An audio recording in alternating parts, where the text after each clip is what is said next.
The National Economic Dialogue aimed at achieving consensus on policies, strategies, and measures to accelerate Ghana's transition from a lower middle-income nation to an upper middle-income economy is set to come off next week at Akosombo.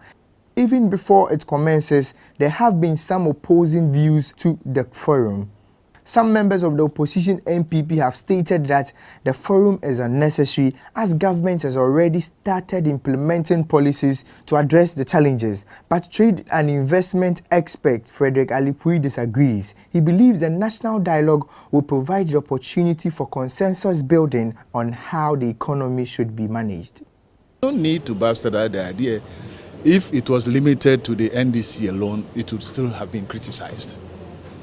There have been suggestions coming from across the political divide. And we are all Ghanaians. The country belongs to all of us.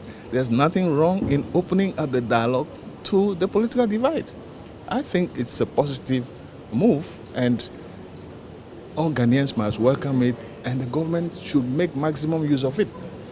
Once there is a consensus on the country, the vision of the country in the next 50 years, when even governments parties change, the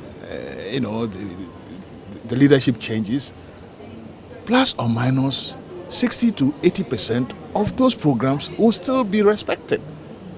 Do you understand?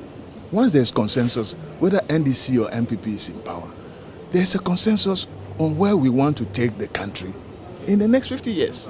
He suggested that the dialogue should come up with a long-term economic policy which will fit into all international trades and investment commitments. Ghana has to develop its vision for the next 50 years. As we sit here, what do we want to become in the next 50 years? Other countries have their strategic and development plans for the next 50 to 100 years. But we don't have it. So we're just groping from day to day, dealing with emergencies and panic actions here and there. We must have a strategic development plan for the next 50 years. That is what I'm expecting as one of the outcomes of the economic dialogue which is going to take place. That as a result of that dialogue, the bipartisan economic team that they will put together should draft a strategic plan for the country.